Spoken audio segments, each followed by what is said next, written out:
이것은 단순한 또 하나의 하이브리드가 아닙니다. 37mpg의 강력한 터보 하이브리드입니다. 우수한 주행거리와 파워로 당신의 다음 이야기를 발견할 수 있게 해줍니다. 그곳이 어디든지.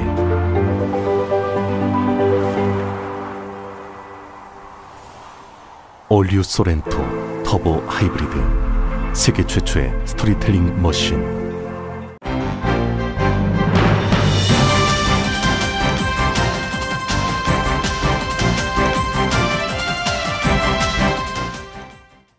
새로운 절반을 시작하는 7월, 라디오 서울이 함께합니다.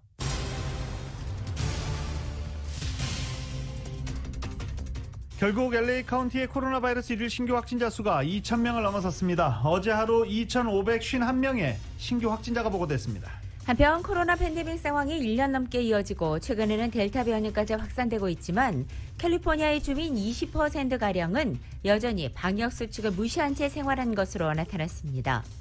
백악관이 델타 변이 확산으로 돌파 감염 사례가 잇따라 보고되자 백신 접종자들에게도 마스크 착용 권고를 검토 중인 것으로 전해졌습니다. 바이든 대통령은 어제 12세 미만 아동도 한두 달 이내에는 조만간 코로나 백신 접종 대상에 포함되길 기대한다고 밝혔습니다. 델타 변이로 코로나 바이러스 환자가 증가하고 있지만 견고한 회복세를 보이는 미국 경제에는 당장 큰 영향을 주지 못할 것이라고 월스트리트저널이 보도했습니다. 이런 가운데 지난주 미국 내 신규 실업수당 청구 건수가 41만 9천 건으로 집계돼서 그 전주보다 5만 1천 건 증가했습니다. 개빈 뉴섬 주지사가 조직 절도 범죄 방지 법안에 서명했습니다. 고속도로 순찰대를 포함한 사법기관과 함께 절도 범죄 전담팀을 확대 구성할 예정입니다. 캘리포니아주 법원이 산불이 자주 발생하는 지역의 주택 소유주들이 보다 저렴한 주택보험 상품을 구입할 수 있도록 보험 혜택을 확대하라고 판결했습니다. 미 서부 지역의 대규모 산불로 뉴욕시 등 대서양 연안 지역의 대기질이 세계 최악 수준으로 약화했습니다. 마약성 진통제 오남용 사건과 관련된 소송에서 의약품 유통업체와 제약회사들이 각 주정부들과 260억 달러에 합의했습니다. 낸시 펠로시 하원 의장이 공화당이 추천한 조사위원 가운데 몇 의원에 대한 거부권을 행사하면서 의회 난동 사태에 대한 하원 조사위원회 구성이 파행했습니다. 일론 머스크 테슬라 CEO가 비트코인 결제를 다시 재개할 가능성을 내비쳐 이 한마디에 비트코인 시장은 또다시 출렁였습니다. 독자 행보를 이어가고 있는 윤석열 전 검찰총장이 최근 발언마다 논란에 휩싸이면서 지지율이 답보 상태 머물고 있습니다. 국민의힘에서는 윤 전 총장에 대한 공세와 방어가 충돌하고 있습니다. 세계유산위원회 유네스코가 전쟁 중에 징용된 한반도 출신자에 관한 설명이 부족하다면서 군함도를 비롯한 세계유산 관리 방식에 강한 유감을 표명하는 결의문을 채택했습니다. 도쿄올림픽이 내일 개막합니다. 개폐막식 연출 담당자가 개막을 하루 앞두고 전격 해임되고 선수촌 침대가 내려앉는 등 총체적인 난국 속에 개막합니다. 도쿄의 코로나 바이러스 하루 신규 확진자가 2,000명대를 기록하고 있습니다. 보건당국은 물론이고 이 각국 선수들도 자체 방역을 강화하면서 자구책 마련에 나섰습니다. LA 다저스의 마무리 켄리 젠슨의 불쇼로 LA 다저스가 샌프란시스코에게 2대4로 패했습니다. 샌프란시스코는 메이저리그에서 가장 먼저 60승 고지에 올랐습니다. 프리미어리그 프리시즌 첫 경기에서 토트넘의 손흥민 선수가 콜체스터와의 경기에서 전반전만 뛰고도 한 골과 2개의 어시스트를 기록했습니다. 오늘 뉴욕 증시는 혼조세로 출발하고 있습니다. 원달러 환율은 1149.9원으로 마감했습니다. 남가주 오늘 대체로 맑겠고 한인타운 낮 최고 기온 88도로 예상됩니다. 이 시간 주요 뉴스는 미주 취항 30주년을 맞은 아시아나항공, 지난 30년간 함께해 주신 성원에 감사드리며 앞으로도 정성을 다하는 서비스와 쾌적한 최신 항공기로 안전하고 편안하게 모실 것을 약속드립니다. 아시아나항공 제공입니다. 여러분 안녕하십니까? 김윤정입니다. 안녕하십니까? 유지승입니다. 2021년 7월 22일 목요일 라디오 서울 모닝 뉴스 2부입니다. LA 카운티의 코로나 바이러스 일일 신규 확진자 수 2,551명으로 집계됐습니다. LA 카운티 공공보건국의 어제 집계 상황입니다. 지난달 6월 21일 기준 일일 확진자 수가 124명이었는데 그때랑 비교해보면 지금 20배나 증가한 수치입니다. 특히 젊은 층의 확산세가 심각한 것으로 나타났습니다. 신규 감염자 가운데 83%는 50세 이하로 집계되기도 했습니다. 또 50세 이하 코로나 바이러스 확진자 가운데 65%는 18세에서 49세 사이로 확인이 됐습니다. 이 연령대 주민들은 코로나 바이러스 확진 판정을 받아도 무증상 또는 약한 증상으로 지나가는 경우가 대부분이지만 감염되었을 경우 치명적인 상황까지 몰릴 수 있는 중장년층을 감염시킬 위험이 높기 때문에 우려를 더하고 있습니다. 확진자 수가 이렇게 폭증하고 검사 시 양성 판정 비율과 입원 환자 수 역시 급증하고 있는 상황입니다. 한 달 전에 0.7%에 불과했던 코로나 바이러스 양성 판정 비율이 5.2%까지 치솟기 시작했습니다. 그리고 코로나 바이러스 테스트 지금 가서 그냥 받으면 된다라고 했었는데 점점 예약하기가 어려워지고 있는 상황입니다. 코로나 바이러스 테스트 장소가 조금 더 늘어날 것으로 예상되기도 합니다. 코로나 바이러스 확진자 수가 이렇게 늘어난 것은 전면 재개방, 경제 전면 재개방으로 백신 접종 여부에 관계없이 사람들이 밀집했던 데다가 전파력이 강한 델타 변이가 또 빠르게 확산되기 있기 때문으로 분석되고 있습니다. LA 카운티 공공보건국의 바바라 페레 국장은 백신 여부에 상관없이 마스크를 미착용하는 주민들이 다수이고 전파력이 강한 델타 변이가 빠르게 번지고 있어서 코로나 바이러스 확진자 수가 급증하고 있다라고 지적하기도 했습니다. 때문에 백신 미접종자들은 적극적인 백신 접종 동참, 그리고 마스크 착용, 사회적 거리두기 등 위생 지침을 철저히 준수해 줄 것을 당부하기도 했습니다. 최악의 상황과 직면했던 지난 재확산 때와는 다른 점은 수백만여 명이 코로나 바이러스 백신을 일단 맞은 상황이다. 그것은 그나마 다행이다라고 바바라 페레 국장은 짚기도 했습니다. 코로나 바이러스 백신 미접종자를 포함한 모두를 지키기 위해서는 접종률이 더 높아져 집단 면역이 형성될 때까지는 마스크를 착용하는 등 위생 지침을 철저히 준수하는 게 필요하다라고 주민들의 동참을 당부했습니다. 캘리포니아주 성인 5명 가운데 1명이 코로나 위생 지침을 준수하지 않고 있는 것으로 조사됐습니다. UCLA의 보건정책연구센터는 지난 3월과 4월 2달 동안 마스크를 포함해서 안면 가리개 착용과 손 세정제 사용, 또 사회적 거리두기 같이 위생 지침 준수 빈도 데이터를 취합한 결과 캘리포니아주청 성인의 21.1%가 이 위생 지침을 전혀 준수하지 않거나 또 가끔 준수한 것으로 조사된 것입니다. 특히 코로나 백신 접종 여부에 따른 위생 지침 준수 비율도 극명하게 나타났습니다.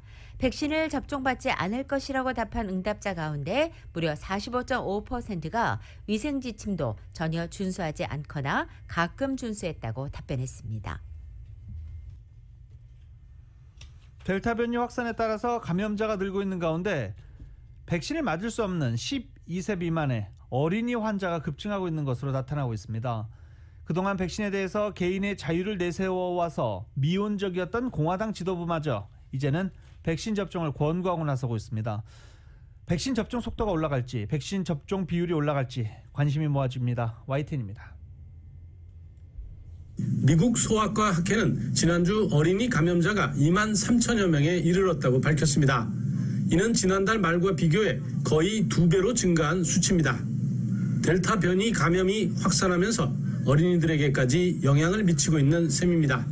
새 학년도가 시작되는 개학을 몇 주 앞두고 있어 우려를 키울 수밖에 없습니다. 이 때문에 소아과 학회는 지침을 통해 백신 접종과 상관없이 학교에서 누구나 마스크를 쓰라고 권고했습니다. 백신을 맞을 수 없는 12세 이하 어린이를 보호하려는 조치입니다. 이렇듯 감염 확산이 심상치 않자 백신 접종에 사실상 부정적이던 공화당 의원들 사이에서 태도 변화가 일고 있습니다. 미치 메코넬 상원 원내대표가 백신 음모론을 배척한다며 가능한 한 빨리 접종하라고 말했습니다. These shots need to get in everybody's arm as rapidly as possible, or we're going to be back in a situation in the fall that we don't yearn for, that we went through last year. 그동안 항체 보호를 주장하며 접종을 거부했던 공화당 하원 2인자인 스티브 스칼리스 원내 총무도 지난 주말 화이자 백신을 맞았습니다. 그러면서 백신의 안전성과 효능에 대해 주저하지 말아야 한다고 강조했습니다. 미국 언론은 허위 정보가 백신 접종을 막고 있다는 바이든 정부의 주장과 노력에 맞섰던 공화당이 당내에 퍼져 있는 음모론에서 벗어나려는 주목할 만한 변화라고 평가했습니다. 워싱턴에서 YTN 강태욱입니다. 백악관은 코로나 바이러스의 확산으로 돌파 감염 사례가 잇따라 보고되자 백신 접종자에게도 마스크 착용 권고를 검토하고 있는 것으로 전해졌습니다. 현재 이 같은 논의는 초기 단계에 머물러 있지만 질병통제예방센터 CDC가 마스크 착용에 대한 지침을 변경할 가능성도 있다고 워싱턴 포스트가 복수의 내부 관계자를 인용해 이같이 보도한 것입니다. 조 바이든 행정부 고위 관료들은 마스크 착용을 포함한 코로나에 대한 지침은 CDC를 통해 발표할 예정이라고 발표했습니다. 정치가 과학적 결정에 영향을 미치는 듯한 인상을 주지 않기 위한 것이라는 것입니다. 백악관 측은 CDC는 백신 접종을 마친 경우 마스크를 착용할 필요가 없으며 그렇지 않은 경우 마스크를 쓰도록 하고 있다면서 백악관은 의학 전문가들의 권고를 따르고 있다라고 밝혔습니다. 다만 바이든 행정부에서 델타 변이의 급속한 확산을 막기 위해서는 또 다른 대책이 필요하다는 공감대가 형성되고 있다고 월스트리트저널이 보도했습니다. 바이든 대통령은 코로나 바이러스 백신과 관련해 12세 미만 아동도 한두 달 이내 조만간 접종 대상에 포함되길 기대한다고 밝혔습니다. 오하이오 신시내티에서 열린 타운홀 행사에서 팬데믹은 백신을 접종하지 않은 사람들을 향한 것이며 이것은 기본적이고 단순한 것이라고 말했습니다. 또 만약 백신을 맞았다면 입원할 일도 없고 중환자실에 갈 일도 없다. 당신은 죽지 않을 것이라며 백신 접종을 거듭 촉구했습니다. 코로나 바이러스가 다시 델타 변이 때문에 급증하는 가운데 정체된 백신 접종률을 끌어올리기 위해서 공화당 강세 지역인 오하이오주까지 찾아가 백신 접종을 독려하고 나온 것입니다. 12세 미만 백신 접종 시기와 관련해서는 곧이라고 말하고 과학자들이 실험을 진행 중이고 결론을 내리고 있다고 밝혔습니다. 바이든 대통령은 전문가들이 아이들의 각 연령대별로 효과가 있는 백신이 다르고 그에 대한 연구가 진행 중이라며 현재 위급 상황에 한정된 해당 연령대 아동에 대한 백신 승인이 빠르게 이뤄질 것이라고 말했습니다. 나에게 구체적인 날짜에 대해서는 약속하지 않았지만 전문가들과 대화를 토대로 기대하기로는 학기 시작에 맞춰서 8월 말이나 9월 초, 10월에는 최종 승인이 내려질 것이다 라고 말하기도 했습니다. 아직 백신 승인이 이루어지지 않은 만큼 12세 미만 학생들은 가을 학기에는 학교에서 마스크를 착용하는 것이 필요하다라고도 언급했습니다. 코로나 바이러스 확산을 막기 위한 미국과 멕시코, 캐나다 사이의 육로 국경 통행 제한이 한 달 더 연장됐습니다. 미국 국토안보부는 어제 멕시코, 캐나다와의 육로 국경에서의 비필수적인 통행 제한을 8월 21일까지 추가로 연장한다고 발표했습니다. 이들 북미 3국은 코로나 확산을 막기 위해 지난해 3월 21일부터 국경을 닫고 단순 관광을 포함한 비필수적 이동을 금지하는 데 합의한 바 있고 이후 월 단위로 계속해서 연장해서 지금까지 16개월 동안 국경이 닫혀 있습니다. 최근에 코로나 백신 접종률이 높아지면서 여행업과 항공업 등 재개는 물론이고 멕시코 정부 측도 국경 재개를 희망했지만 이번에도 국경은 열리지 못한 것입니다. 멕시코 외교부는 국경 재개와 관련해 미국과 대화를 계속할 것이며 국경 지역의 백신 접종이 빨라져서 양국 모두에게 도움이 되는 방향으로 나갈 수 있는 여건이 조성되고 있음을 다시 강조할 것이라고 밝혔습니다. 신규 실업수당 청구 건수가 41만 9천 건으로 집계됐습니다. 전주보다 5만 1천 건이 늘어났습니다. 이에 따라 신규 실업수당 청구 건수는 3주 만에 40만 건대로 복귀했습니다. 코로나 바이러스 백신 접종과 함께 일상 복귀 분위기가 확산되면서 실업자 감소세는 이어질 것이라 예상했지만 결과가 지금 다르게 나온 것입니다. 로이터 통신이 집계한 전문가 전망치는 35만 건입니다. 하지만 고용시장의 회복세에 문제가 발생한 것은 아니라는 설명입니다. 로이터 통신은 지난주 신규 실업수당 청구 건수 깜짝 증가와 관련해 고용시장에 근본적인 변화가 일어났다고는 볼 수 없다며 이번 달에도 고용 상황은 나아질 것이라고 전했습니다. 라디오 솔모닝뉴스 2부 미국과 로컬 소식은 많은 것이 바뀌었지만 함께하는 가족이 있어 힘이 납니다. 또 하나의 가족, 오픈뱅크 제공입니다.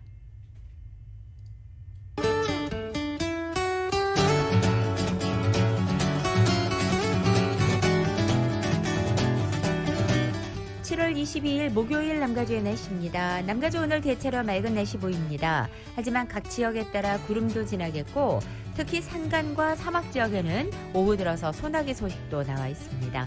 오늘 낮 최고 기온 각 지역에 따라 어제보다 2도에서 6도가량 떨어집니다. 아직은 평년균을 웃도는 상태이고 공기 중의 습도도 여전히 높은 상태로 후덥지근한 더위가 계속되겠습니다. 금요일인 내일도 오늘과 비슷한 날씨 패턴이 반복됩니다. 하지만 토요일부터 다음 주 월요일까지는 큰 더위 소식이 없습니다. 남가주 대부분 지역의 낮 최고 기온과 밤 최저 기온이 모두 평년 기온으로 회복될 것으로 보입니다. LA 한인타운의 오늘 낮 최고 기온 88도, 밤 최저 기온 68도, 오렌지 카운티 지역 87도, 71도, 밸리와 일랜드 엠파이어 지역 96도, 64도, 해안 지역 75도, 66도 되겠습니다.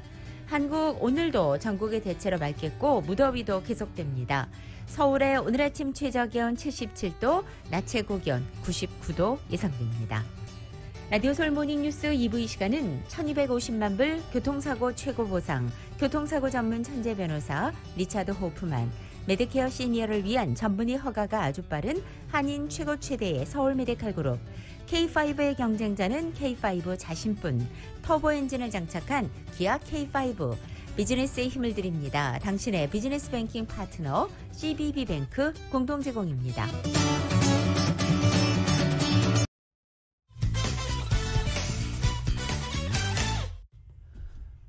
라디오 서울 모닝뉴스 함께하고 계십니다. 펠로시 하원의장, 낸시 펠로시 하원의장이 일부 친트럼프 인사에 대한 거부권을 행사하면서 지난 1월 6일 의회 난동 사태에 대한 하원 조사위원회 구성이 파행했습니다. 공화당이 추천한 5명 조사위원 가운데 짐 뱅크스, 짐 조던 이렇게 2명의 의원에 대해서 낸시 펠로시 의장이 거부권을 행사한다고 밝혔기 때문입니다. 이들 두 하원 의원은 트럼프 전 대통령의 선거 사기 주장에 적극 동조하면서 노골적인 친트럼프 행정보를 이어왔다고 뉴욕타임즈는 보도했습니다. 뱅크스 의원은 최근 트럼프 전 대통령의 미국 멕시코 국경 방문에 동행했고 법사위원이던 조던 의원은 트럼프 전 대통령의 탄핵 심판 과정에서 적극적인 방어자 역할을 해왔었습니다. 펠로시 의장은 성명에서 조사의 진실성과 위원회가 행할 조치 등을 고려해 2명의 의원을 거부해야만 했다며 1월 6일에 벌어진 사태의 전대미문적 성격 때문에 이 같은 전례 없는 결정을 내린 것이라고 밝혔습니다. 위원회의 규정에 따르면 하원 의장은 개별 위원에 대한 거부권을 부여받지만 실제 행사는 드문 일이라고 AP통신은 전하기도 했습니다. 공화당은 위원회 불참 입장을 밝히면서 강하게 반발했습니다. 케빈 메카시 하원 원내대표는 별도의 회견을 자청해 펠로시 의장의 결정을 번복해 5명의 공화당 의원 모두를 위원회에 앉히지 않는 이상 공화당은 조사에 참여하지 않을 것이라며 별도의 자체 조사를 벌이겠다라고 밝혔습니다. 미국과 호주가 중국 견제를 위해서 통상협력 강화를 선언하자 중국이 양국을 강하게 비난하고 나섰습니다. 웬디 셔먼 국무부 부장관의 25일과 26일 방중과 또 왕이 중국 외교부 장과의 고위급 회동이 예정돼 있는 상황에서도 이 양측은 상호 공세의 끈을 조금 더 늦추지 않고 있는 것입니다. 자오리젠 중국 외교부 대변인은 현지 시간으로 22일 정례 브리핑을 통해 캐서린 타이 미국 무역대표부 대표와 댄태안 호주 통상장관의 협력 강화 성원에 대한 중국의 입장을 묻는 기자의 질문에 대해서 흑백과 옳고 그름이 바뀌었다면서 모두 비난한 것입니다. 또 호주를 향해서는 중국과 호주의 관계가 악화된 이유는 호주가 중국의 내정에 무리하게 간섭하면서 중국의 이익을 해쳤기 때문이라면서 양국 관계의 악화 책임은 중국에 있는 게 아니다라고 주장하기도 했습니다. 이어 미국에 대해서는 피해자 코스프레를 하고 있다고도 말했습니다. 중국은 다자주의와 WTO를 핵심으로 하는 다자간 무역체계를 지지하고 호혜평등의 원칙에 따라서 무역협력을 지지한다고 강조하고 미국은 걸핏하면 제재라는 몽둥이로 휘두르고 각국 기업을 무리하게 억압하는 등 시장경제 규칙을 위반하면서 피해자로 위장하고 있다라고 주장했습니다. 우버, 리프트 이용하시는 분들 많으시죠. 그리고 또 요새 음식 배달 우버이츠 사용하시는 분들도 많습니다. 오늘은 사용하실 수 없습니다. 우버와 리프트 소속 운전사와 배달원들이 근무 환경 개선을 요구하면서 파업에 들어갔기 때문입니다. 오늘 하루입니다. 이와 함께 관련 집회도 전국 11개 도시에서 오늘 열릴 예정입니다.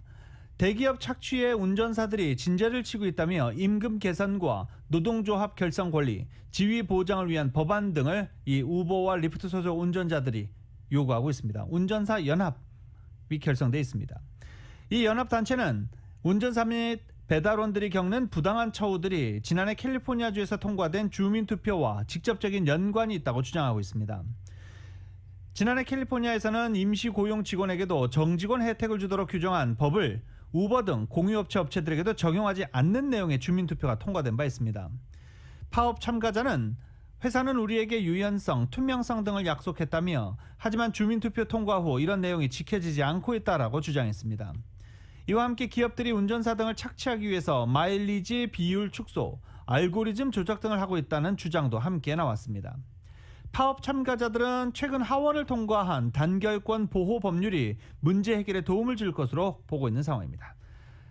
상원은 해당 법안에 대한 공청회를 열 예정이지만 공화당이 반대하고 있어 통과 여부는 사실 불투명한 상황입니다.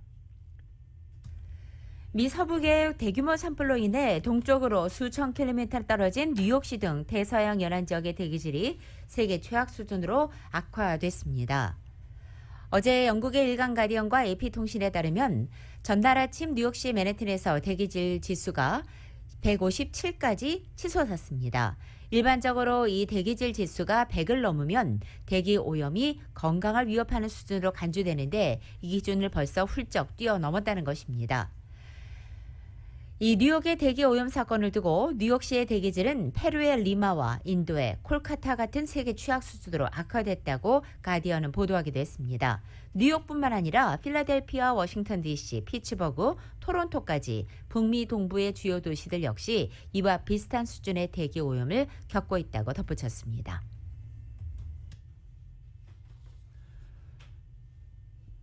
마이애미 카운티에서 붕괴한 12층짜리 콘도 사고로 많은 분들 충격을 받으셨었죠. 이 참사 희생자들에게 1억 5천만 달러의 초기 보상금이 결정됐습니다. 돈이 무슨 소용이냐라고 말씀하실 수도 있는데 일단 보도는 해드리겠습니다. 콘도 참사 희생자들에게 1억 5천만 달러 초기 보상금이 일단은 결정이 됐습니다.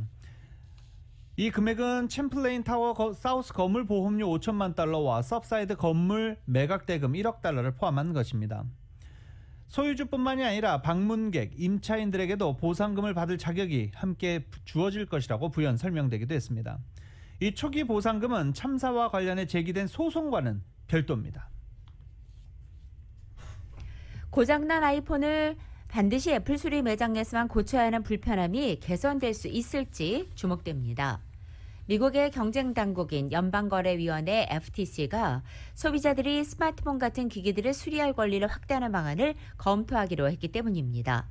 월스트리트저널의 보도에 따르면 외부업체 수리에 대해 부당하고 반경쟁적인 제한 조치를 해결할 규제를 마련하라는 조 바이든 대통령의 행정명령에 따른 것이라는 것입니다.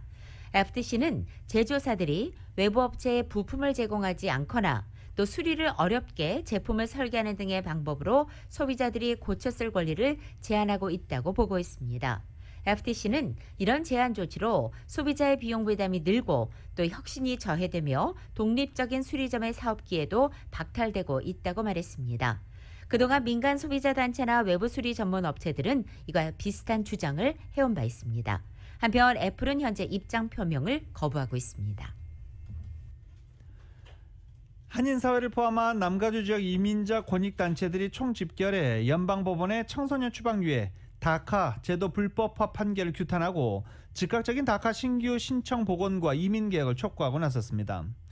또 코로나 바이러스 팬데믹 피해 구제를 위한 LA 카운티의 팬데믹 미국 구조 계획 지출 예산안에 서류미비 이민자들도 포함시켜야 한다고 목소리를 높였습니다. 어제 총 85개 이민자 권익단체들이 카운티 청사 앞에 집결해 이 같은 캠페인을 시작한다라고 기자회견을 하기도 했습니다.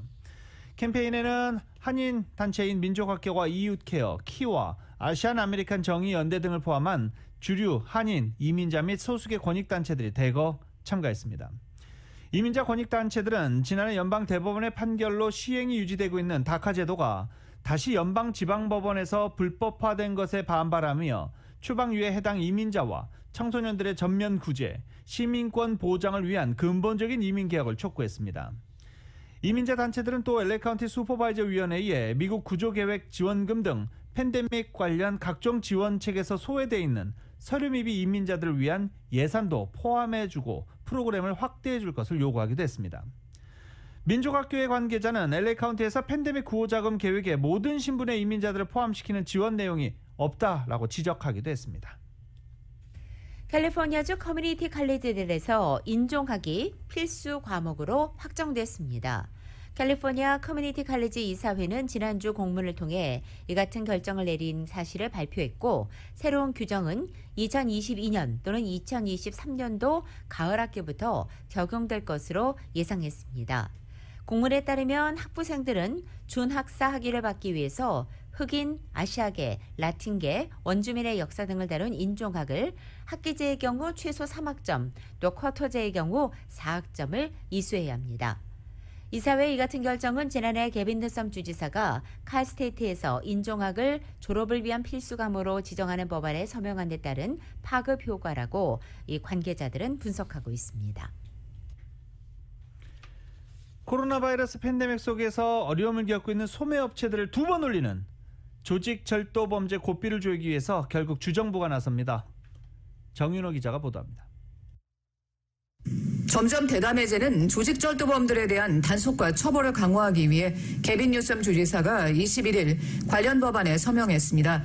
조직절도범들에 대한 처벌을 강화하는 법안은 지난 2018년에 마련됐다 이달 1일부로 만료되면서 현재 공백 상태에 들어가는데, 뉴섬 주지사가 21일 관련 법안에 서명함으로써 소매업체들을 겨냥한 절도행위에 대해 지역검찰은 중범 혹은 경범 혐의로 기소할 수 있게 됐습니다. 절도행위는 온라인과 오프라인 업체들에게 모두 해당됩니다. 최근 가주 내에서 상점을 겨냥한 절도행위가 대담해지면서 무장한 채 업소에 들어와 진열장을 부수고 고가의 물건을 훔쳐 달아나는 폭력적인 스매시 앤 그랩 형태의 절도행위가 성행하고 있습니다. 스매시 앤 그랩 형태의 절도행위를 포착한 비디오 영상이 SNS를 통해 번지면서 이 같은 폭력적인 절도행위가 유행으로 번지는 데 일조하는 것으로 치안당국 관계자들은 우려하고 있습니다. 가주 소매연맹은 최근 수년 새 조직적이고 폭력적인 절도 행각이 증가세를 보이면서 업주들을 힘들게 하고 있는데, 코로나 팬데믹으로 업소 문을 한동안 닫아야 했던 업주들에게는 이 같은 절도 행각이 엎친 데 덮친 격이 되고 있다며 처벌을 강화하는 것이 절실하다는 입장입니다. 특히 LA나 샌프란시스코 등 대도시 검찰권에서는 절도행위에 대한 가중처벌이나 실형, 무거운 벌금형 등 중처벌을 삼가하고 있는 분위기여서 조직절도범들이 생계형 절도범들을 고려한 양형체계를 악용하고 있다는 불만의 목소리가 높아져 왔습니다. 라디오 서울뉴스 정연호입니다. 한편 LA 한인타운에서는 매달 100대가 넘는 차량이 도난당한 것으로 나타났습니다.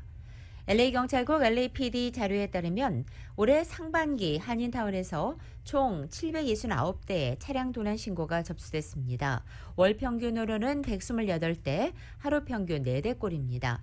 이 기간에 차량 도난 사건이 가장 많이 발생한 곳은 LA 다운타운으로 총 1,171대가 피해를 입었고, 한인타운은 LA에서 차량 도난이 가장 많이 발생하는 7번째 지역이 된 것입니다.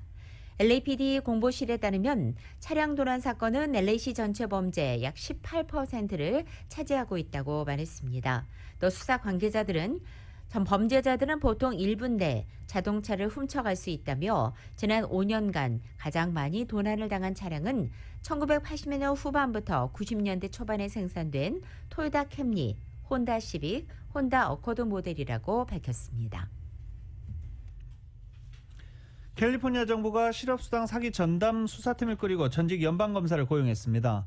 EDD가 비상서비스 사무국과 함께 실업수당 사기 방지를 위해 연방검사 경력이 있는 맥그레거 스캇을 수사관으로 임명했다고 밝혔습니다. 스캇 전 검사는 사기 전담 수사팀에서 실업수당, 부당 청구 및 사기 조직 수사를 담당할 예정입니다. EDD 측에 따르면 지난해 코로나 바이러스 팬데믹 이후 실업수당 사기 피해액은 110억 달러를 넘어섰습니다. 개인과 조직들은 캘리포니아 주민의 개인정보를 도용해 실업수당을 가로채고 있지만, 고용개발국은 인력 부족과 업무 적체 현상으로 제대로 된 대응을 하지 못해 비판을 받아왔었습니다. 대표적인 실업수당 사기 유형은 개인정보 도용, 허위 청구, 수급자 온라인 계정 해킹, 수급자의 은행 계좌 해킹 등이 포함되어 있습니다. 사기범은 부당 취득한 실업수당으로 사치품과 고급 자동차를 사는 등 피해를 키우고 있습니다.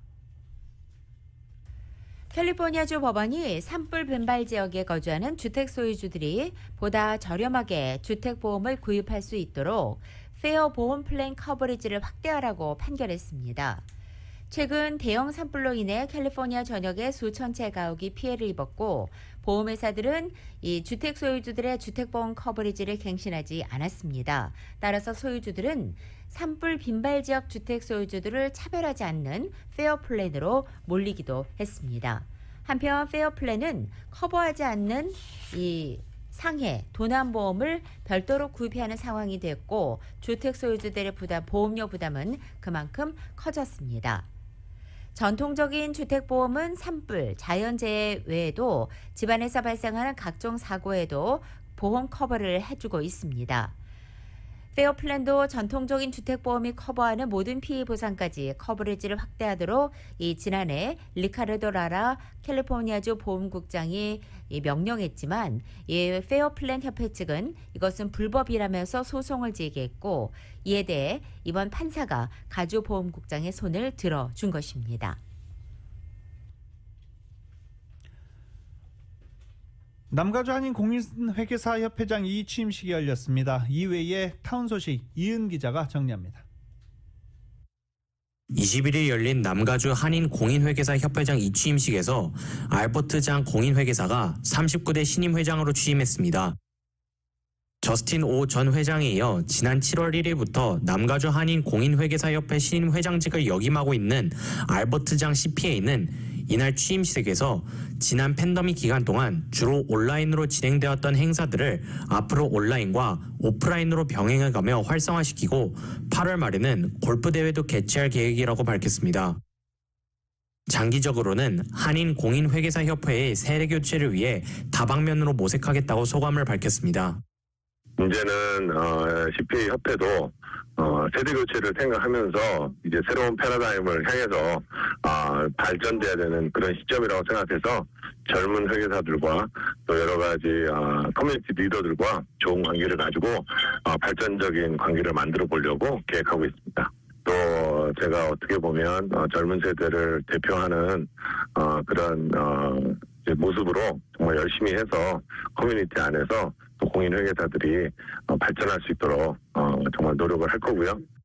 알버트 장 신임 회장은 내년 6월 30일까지 1년 동안 협회를 이끌게 됩니다.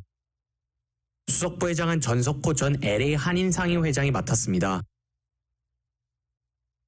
LA 한인상공회의소 회장 2취임식이 오는 8월 24일 저녁 6시에 타글리안 컴플렉스에서 개최됩니다.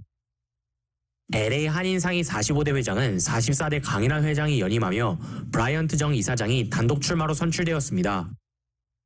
수석부회장은 하경철 씨가 맡았습니다. 한인상공회의소는 오는 27일 LA 총영사관 관저에서 한인 최초로 LAPD의 수석 부국장으로 승진하는 도미니크 최 수석 부국장 승진 축하연을 개최합니다. 도미니크 최 수석 부국장 승진 축하연은 오는 27일 저녁 6시 총영사관 관저에서 총영사와 상공회의소 이사진, 한인단체장 등 120여 명의 주요 인사들이 참석한 가운데 열립니다.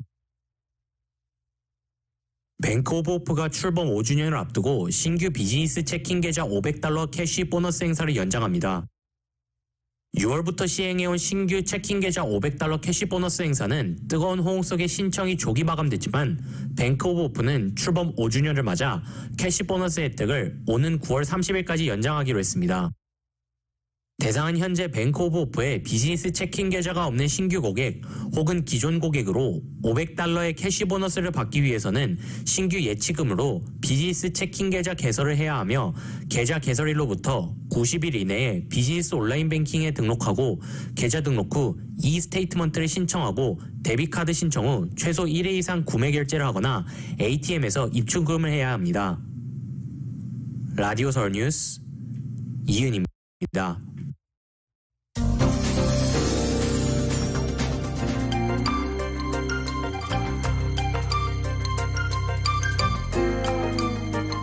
라디오 서울 모닝 뉴스 2부 미국의 각 지역 소식 전해드립니다. 먼저 뉴저지 소식입니다.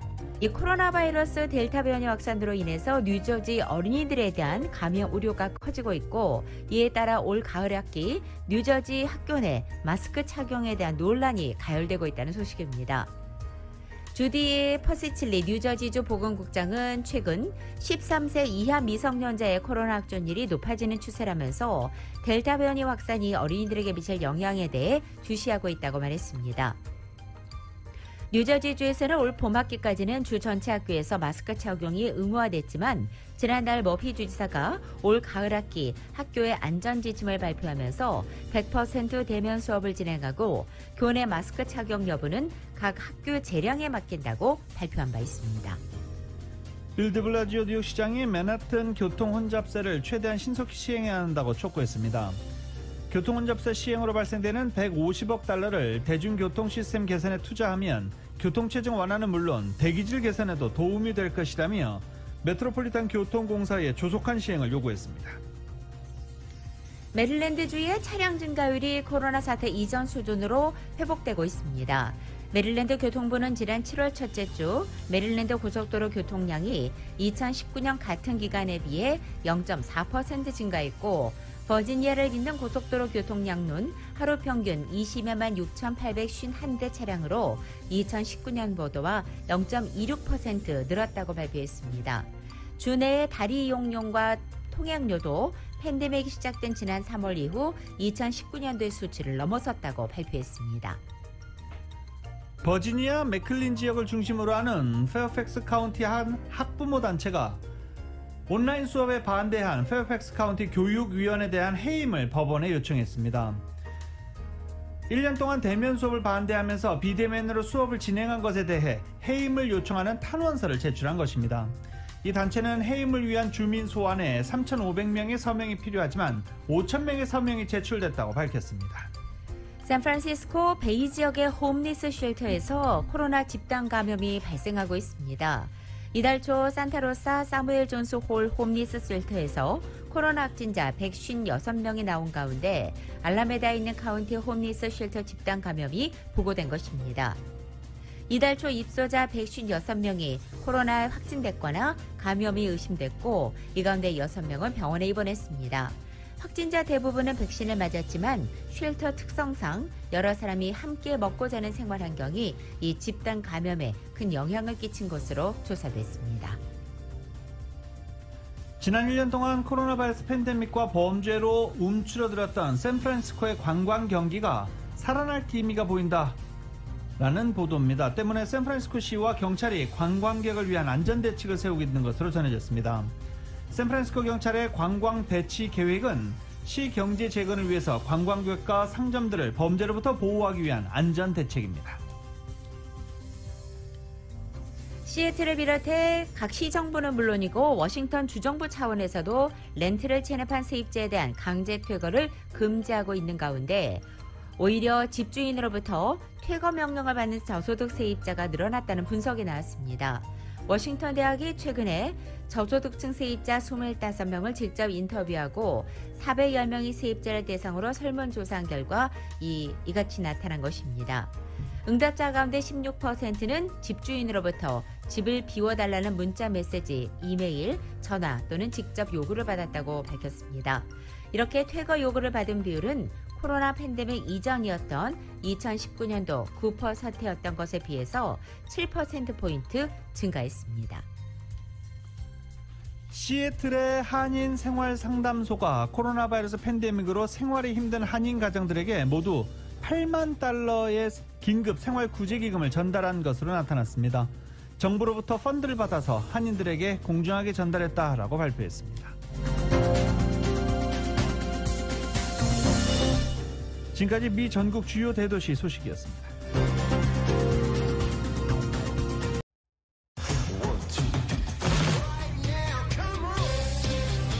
라디오솔 모닝뉴스 스포츠 시간입니다. 오늘 도쿄올림픽 조별 예선이 시작이 됐습니다. 김학범호가 뉴질랜드와의 첫 판부터 충격패를 당했습니다. 0대1로 패했습니다. 뉴질랜드의 우드 원탑 스트라이크 우드는 자신의 첫 슈팅을 결승골로 연결하게 됐습니다.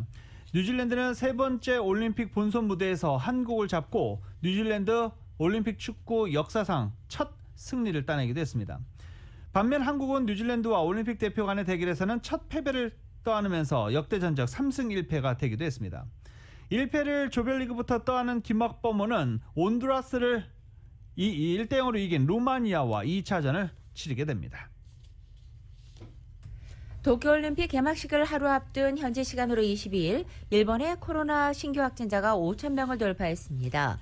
개막식 이후 경기가 본격적으로 시작된다면 확진자가 더 빠르게 늘 것이라는 우려가 나옵니다. 일본 정부는 지난 12일부터 도쿄도에 긴급 사태 선언을 발효했지만 확진자 증가 속도는 오히려 빨라지고 있습니다. LA 다저스가 어제 샌프란시스코 자이언츠와의 경기에서 4대2, 2대4로 역전패를 당했습니다. 전날 끝내기 승리를 거뒀던 LA 다저스 똑같이 패배를 당했죠. 2대1로 앞서고 있던 9회 3점을 내주면서 역전패를 당한 것입니다. 켄리 젠슨이 불쇼를 했습니다. 어제 승리한 샌프란시스코 자이언츠는 메이저리그 30개 구단 중 가장 먼저 60승 고지에 올랐고 LA 다저스 2위와의 승차는 2게임 차로 다시 벌려놨습니다. 도쿄올림픽의 성화가 출발한 곳 그리고 첫 경기가 열린 건 모두 도쿄가 아닌 후쿠시마였습니다.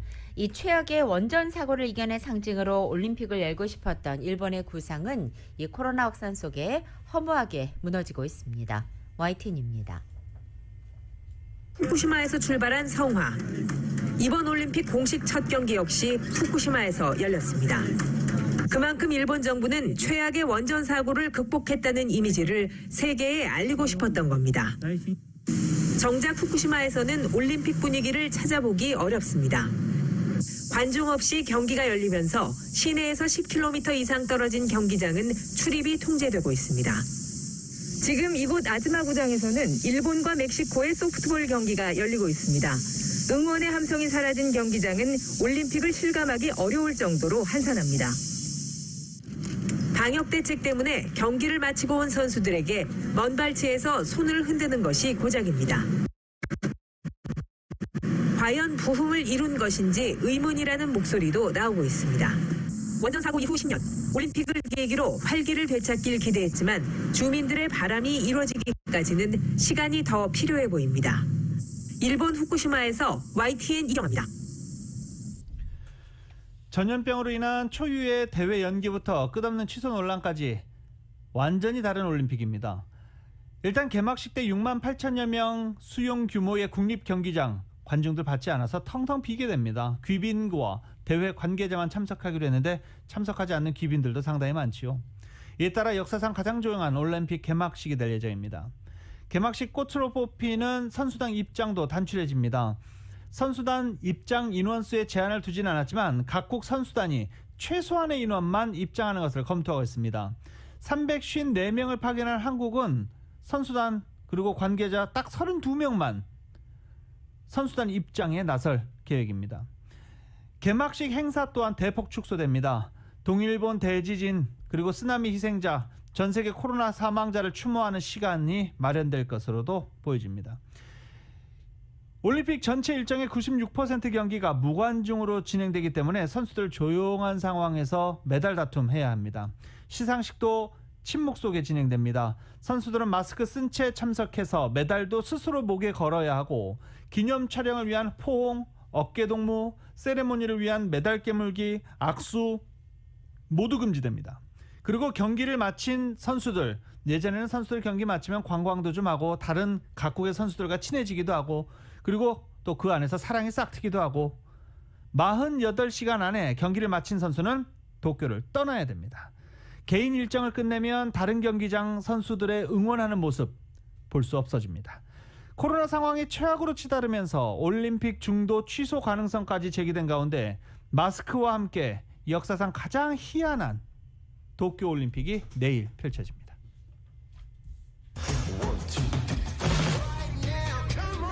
스포츠 소식은 전문가가 추천하는 이민법과 가정법 전문 재인정 종합법률사무소 제공입니다.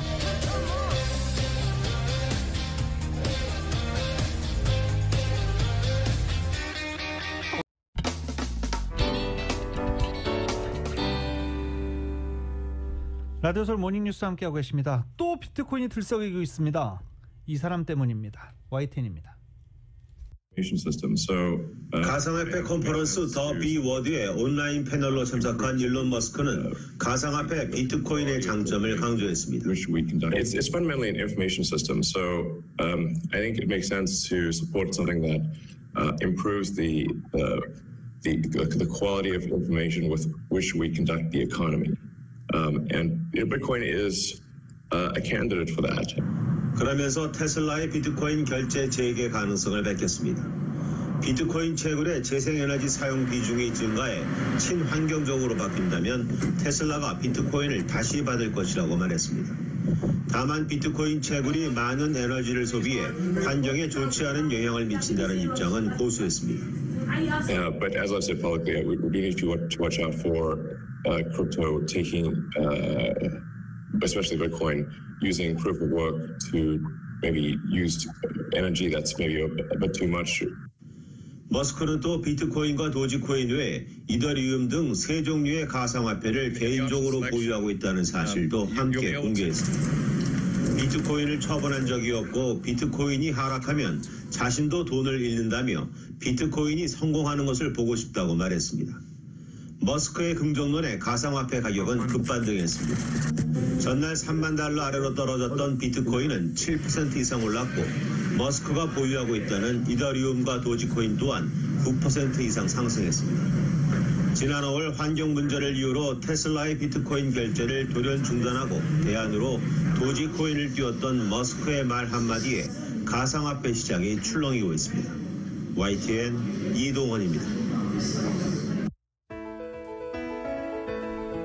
2021년 7월 22일 목요일에 전해드린 라디오 서울 모닝뉴스에서 마치겠습니다. 지금까지 진행의 유지승, 김윤정이었습니다. 라디오 서울 모닝뉴스 2부 이 시간은 1250만 불 교통사고 최고 보상, 교통사고 전문 천재 변호사 리차드 호프만, 메디케어 시니어를 위한 전문의 허가가 아주 빠른 한인 최고 최대의 서울 메디칼 그룹, K5의 경쟁자는 K5 자신뿐, 터보 엔진을 장착한 기아 K5, 비즈니스에 힘을 드립니다. 당신의 비즈니스 뱅킹 파트너 CBB뱅크 공동 제공이었습니다.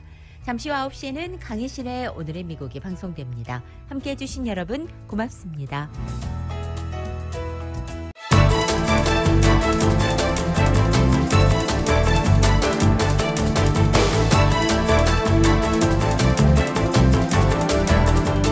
윌셔센터 카이로프랙틱을 알고부터 생활에 자신감이 생겼습니다.